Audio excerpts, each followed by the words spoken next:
السلام علیکم۔ امید ہے کہ آپ سب خیریت سے ہوں گے اور آپ کی امتحان کی تیاریاں زور و شور سے جاری ہوں گی۔ آج ہم اپنی کلاس میں جماعت نہم کی ایک خوبصورت نظم آزادی پڑھیں گے۔ احسان دانش نے اس نظم میں آزادی کے نہ صرف معنی ہم تک پہنچائے ہیں بلکہ حقیقی معنی میں آزادی کیسے حاصل کی جا سکتی ہے اور کیسے وہ ہمت اور جذبہ جس کے تحت آپ آزادی کے لیے کوشش کر سکتے ہیں اس کو بھی ہم تک پہنچانے کی کوشش کی ہے۔ جہاں تک ہم احسان دانش کی بات کرتے ہیں تو احسان دانش کی ابتدائی جو زندگی ہے وہ غربت میں گزری اور اسی وجہ سے وہ باقاعدہ تعلیم حاصل نہ کر سکے، لیکن ان کے مطالعے کے شوق نے نہ صرف ان کو ایک عظیم شاعر بنایا بلکہ وہ صاحب علم بھی اور صاحب ذوق بھی، ایک صاحب ذوق شاعر کی حیثیت سے معاشرے میں پہچانے گئے۔ ان کی ہر نظم ایک خوبصورت شاہکار ہے اور انہوں نے ایک مزدور طبقے اور ایک محنت طلب طبقے کو مختلف غریب طبقے اور محکوم طبقے کی کیفیات اور ان کے لیے اٹھ کھڑے ہونے کے موضوعات کو، ایک جذبے اور ہمت دلانے کے موضوعات کو موضوع اپنی کلام میں اپنی نظموں کو بنایا ہے، اور اکثر ان کی نظمیں نہ صرف بے حد مقبول ہوئیں بلکہ لوگوں کے لیے ایک تحریک کا اور ایک جذبے کا اور ایک جدوجہد کے لیے مددگار ثابت ہوئیں۔ اس نظم کو پڑھتے ہیں تاکہ آپ اس کے نہ صرف تلفظ کو پہچانیں بلکہ مشکل الفاظ اور اس کے مرکزی خیال تک سمجھنے کی کوشش کریں۔ عبادت ہے سراپا جذبہ تعمیر آزادی، شہادت مستقل ایک سرخی تحریر آزادی، جہاں آزاد کر سکتے نہ ہوں تقریر آزادی، وہ آزادی میری نظروں میں ہے تحقیر آزادی۔ فضائیں کر رہی ہیں ذوق ایثار و عمل پیدا، لہو میں دوڑتا ہے شعلہ تاثیر آزادی۔ لہو موسم نے رویا گردش گردون رخ بدلا، میرے خوابوں میں نازل ہو گئی تعبیر آزادی۔ مجھے ہر نامناسب بات پر تنقید کا حق ہے، میری تقریر سے تعبیر ہے تعمیر آزادی۔ مجاہد کوہ و دریا کی حدوں میں رہ نہیں سکتے، ہماری جنگ ہوگی جنگ عالمگیر آزادی۔ غلامی کے دھوئیں اڑنے لگے بہرو پیے کانپے، فضاؤں میں جو گونجا نالے شبگیر آزادی۔ جو کہنا تھا اسے سب کہہ گیا قرآن کے پردے میں، زمانہ حشر تک کرتا رہے گا تفسیر آزادی۔ ایک بہت خوبصورت نظم ہے، اور جب آپ اس کو سمجھیں گے تو نہ صرف یہ کہ آپ آزادی کے معنوں تک پہنچیں گے بلکہ آپ کو اس میں شامل مختلف جو استعارے ہیں اور جو تشبیہات جو دی گئی ہیں اس کی بھی خوبصورتی کا اندازہ ہوگا۔ اچھا، جب تک ہم اس کے مرکزی خیال کی بات کرتے ہیں تو اس نظم میں شاعر ہمیں یہ پیغام دے رہے ہیں کہ ہمیں آزادی کے صحیح معنوں کو پہچاننا ہے۔ بظاہر نظر آنے والی آزادی نہیں، بلکہ اگر آپ اختلاف رائے کا حق نہیں رکھتے، اپنے لیے آواز اٹھانے کا حق نہیں رکھتے، اپنی پسند اور ناپسند بتانے کا حق نہیں رکھتے، تو وہ چاہے جتنا بھی شور مچایا جائے اور جتنا بھی بتایا جائے کہ وہ آزادی ہے، وہ آزادی نہیں۔ آپ کو حق رائے کی آزادی ہونی چاہیے، اور حق تلفی کے خلاف آواز اٹھانا اور اپنے ظلم کے خلاف آواز اٹھانا ہر انسان کا بنیادی حق ہے۔ وہ قومیں کبھی ترقی نہیں کر سکتی جہاں اختلاف رائے کو برداشت نہ کیا جا سکے۔ اظہار رائے کی آزادی سے ہی معاشرہ ترقی کرتا ہے، اظہار رائے کی آزادی سے ہی ایک صحت مند معاشرہ تکمیل پاتا ہے، جس میں ہر ایک اس بات کا پابند نہیں ہوتا کہ وہ جو حکمراں یا جو حاکم جو بات کہہ دے آپ اس کو منوعاً قبول کریں اور اس بات پر سر جھکا دیں، بلکہ اگر آپ کسی بات سے اختلاف رکھتے ہیں یا آپ کو وہ بات ناپسند ہے یا آپ اس بات کو مسترد کرنا چاہتے ہیں، تو آپ کو اتنی آزادی ہونی چاہیے یا آپ کو یہ حق حاصل ہے کہ آپ اس کے خلاف آواز اٹھا سکیں۔ تو یہ اس کا مرکزی خیال ہے۔ اب اس میں کچھ اشعار منتخب کرتے ہیں جو آپ کو جن کی تشریح کر کے دکھاتے ہیں، اور جس سے آپ کو نہ صرف اس کا خلاصہ لکھنے میں بھی آسانی ہوگی بلکہ آپ کے لیے امتحان میں بھی مددگار ثابت ہوں گے۔ دیکھیے، سب سے پہلے تو اس کے مطلع کی طرف چلتے ہیں۔ مطلع میں پہلا جو شعر ہے اس کا، عبادت ہے سراپا جذبہ تعمیر آزادی، شہادت مستقل ایک سرخی تحریر آزادی۔ اس میں شاعر کہہ رہے ہیں کہ عبادت کو کس سے تشبیہ دی ہے انہوں نے؟ آزادی سے دی ہے، کہ آزادی جو ہے ایک مکمل طور پر عبادت کی طرح مقدس ہے۔ جس طرح سے آپ عبادت کرتے ہیں تو آپ جتنا اس میں توجہ اور جتنی آپ کو لگن اور جتنی آپ کو سچائی اور جتنی ایمانداری چاہیے ہوتی ہے، آزادی کو حاصل کرنے کے لیے اتنی ہی توجہ، اتنی ہی لگن اور اتنی ہی جدوجہد میں مخلص ہونا، خلوص ہونا ضروری ہے۔ عبادت ایک مکمل جو اس کی ایک پوری جو کوششیں ہیں یا پوری اس کی جو جدوجہد ہے، وہ آزادی کی جو جدوجہد ہے وہ ایک عبادت کی طرح ہے، عبادت کی طرح مقدس ہے۔ شہادت مستقل ایک سرخی تحریر آزادی، اور وہ کہہ رہے ہیں کہ جب بھی آزادی کی بات آتی ہے تو آزادی کے حصول کے لیے شہادت، لوگوں کو شہادت کے جذبے سے شہادت کے رتبے تک پہنچنا ہوتا ہے۔ ایک شہادت کا جذبہ لے کے اس آزادی کی تحریک میں شامل ہوتے ہیں، کیونکہ ہمیشہ آزادی خونوں کے نذرانے سے تحریر کی جاتی ہے۔ یعنی آزادی حاصل ہی جب ہوتی ہے جب لوگ اپنی جانوں کا نذرانہ، جانیں قربان کر دیتے ہیں، جانوں کا نذرانہ پیش کرتے ہیں۔ شہادت جیسے عظیم رتبے تک پہنچ کر ہی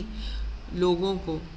آزادی حاصل ہوتی ہے، اور وہ لوگ جو شہادت کا جو اس جدوجہد میں شامل ہوتے ہیں اور اپنی جانوں کا نذرانہ پیش کرتے ہیں اور شہادت کے رتبے سے گزرتے ہیں، وہ تو ایک عظیم مقام حاصل کر لیتے ہیں، اور بلکہ وہ دوسروں کے لیے آزادی جو ہے وہ تحفتاً دے کے جاتے ہیں۔ تو آزادی کے لیے شہادت کے رتبے سے تک بھی پہنچنا ہے، اور آزادی کے لیے شہادت کا جذبہ لے کے ہی آزادی کے لیے جدوجہد اور کوشش کی جاتی ہے۔ جہاں آزاد کر سکتے نہ ہوں تقریر آزادی، وہ آزادی میری نظروں میں ہے تحقیر آزادی۔ وہ کہہ رہے ہیں کہ وہ معاشرہ، وہ ملک جہاں کہنے کو تو آزادی حاصل ہے لیکن آپ اپنی رائے کا اظہار نہیں کر سکتے، تقریر کہنا، بولنا، جہاں آپ اپنی اختلاف رائے کو بیان نہیں کر سکتے، ایسے معاشرے میں، ایسے ملک میں آزادی نہیں بلکہ آزادی کی توہین ہے۔ تحقیر آزادی یعنی آزادی کی توہین ہے، کہ وہ معاشرہ کہنے کو تو آزاد ہے، وہ ملک کہنے کو تو آزاد ہے، لیکن وہاں کے رہنے والے، وہاں کے باشندے اپنی پسند اور ناپسند کا اظہار نہیں کر سکتے، اور وہ پابند ہیں کہ جو بات کہی جائے اس کو مانیں۔ تو وہ کہتے ہیں کہ ایسی آزادی میری نظروں میں آزادی کی توہین ہے۔ مجھے ہر نامناسب بات پر تنقید کا حق ہے، میری تقریر سے تعبیر ہے تعمیر آزادی۔ کہہ رہے ہیں کہ جب وہ یہ دیکھیں کہ جو بات انہیں پسند نہیں، اس کے خلاف آواز اٹھانے کا حق ہر باشندے کو، ہر انسان کو حاصل ہے۔ اچھا، اگر آپ ملک کی اس سے حدود سے باہر نکل کے دیکھیں، دنیا میں بھی اگر کوئی ناانصافی ہوتی ہے اور اگر کوئی ایسی بات کی جاتی ہے جو انسانیت کے خلاف ہے، تو ہر نامناسب بات پر آواز اٹھانا اور اس کے خلاف بات کرنا ہر انسان کا ذاتی حق ہے، اور یہی حق استعمال جب کیا جاتا ہے تو ہی صحیح معنوں میں آزادی نظر آتی ہے۔ تو جہاں پہ بھی دنیا میں جس جگہ بھی ملک میں، اپنے ملک میں، دوسرے ملک میں، دنیا میں جس جگہ بھی انسانیت کے خلاف یا ظلم کی بات ہو رہی ہوگی تو اس کے خلاف آواز اٹھانا ہر انسان کا ذاتی حق ہے، اور یہی حق جو ہے وہ آزادی کو صحیح معنوں میں پہچان کراتا ہے، اور آزادی کو صحیح معنوں میں نافذ کرتا ہے کہ آپ اتنے آزاد ہیں، آپ کو اتنی آزادی حاصل ہے کہ آپ کسی بھی، کہیں پہ بھی کوئی بھی نامناسب بات ہو رہی ہو، حق تلفی ہو رہی ہو، ناانصافی ہو رہی ہو، تو آپ اس کے خلاف آواز اٹھا سکتے ہیں، اور یہی حقیقی آزادی ہے جو دنیا میں یا معاشرے میں نظر آنی چاہیے۔ مجاہد کو ہو دریا کی حدوں میں رہ نہیں سکتے، ہماری جنگ ہوگی ہماری جنگ ہوگی جنگ عالمگیر آزادی۔ جیسے میں نے ابھی پچھلے شعر میں بات کی ہے کہ یہاں جو آزادی ہے اور یہاں جو آزادی کی بات ہو رہی ہے وہ کسی خاص خطے تک، کسی خاص ملک تک کی بات نہیں، عالمگیر آزادی کی بات ہو رہی ہے کہ دنیا میں جہاں کہیں بھی ضرورت ہوئی آواز اٹھانے کی اور حق کا ساتھ دینے کی، تو ہر انسان کو جو اس دنیا میں رہتا ہے اس کو حق حاصل ہے کہ وہ اس آزادی کی تحریک میں شامل ہو سکے۔ اور آج کل کا زمانہ میں تو آپ اس کو بہت بآسانی اس پر عمل پیرا ہو سکتے ہیں کہ جہاں آپ حق تلفی کی بات دیکھیں، جہاں آپ ناانصافی ناانصافی ہوتی دیکھیں، تو آپ جس جگہ پہ موجود ہیں وہاں سے آپ اس ظلم کے خلاف آواز اٹھا سکتے ہیں، اس تحریک میں شامل ہو سکتے ہیں، اور اس جدوجہد کا حصہ بن سکتے ہیں جو اس ظلم کے خلاف کی جا رہی ہوتی ہے۔ تو وہ یہ ایک عالمگیر آزادی کی بات ہے کہ آپ مجاہد جو ہیں وہ کسی ملک، کسی حد کے اندر رہ کے جو ہے کہ پابند نہیں ہوتے کہ آپ کسی دوسری جگہ پہ اگر کہ حق تلفی ہو رہی ہے، ناانصافی ہو رہی ہے، تو آپ اس میں شامل نہیں ہوں گے، بلکہ مجاہد تو وہ ہیں، جہاد کرنے والے تو وہ ہیں جو دنیا میں کسی بھی جگہ ان کی ضرورت ہو، جہاں حق کی بات ہو تو وہ حق کی بات کے لیے کھڑے ہو سکیں اور ناانصافی کے خلاف اس جدوجہد میں شامل ہو سکیں۔ مجاہد کے لیے، جہاد کرنے والوں کے لیے حدود کی قید و بند نہیں ہوتی۔ جو کہنا تھا اسے سب کہہ گیا قرآن کے پردے میں، زمانہ حشر تک کرتا رہے تفسیر آزادی۔ اب یہاں احسان دانش نے بڑی خوبصورت بات کی ہے کہ ہمارے لیے ایز اے مسلمان ہونے کی حیثیت سے ہمارے لیے تو سب سے مقدس اور سب سے بہترین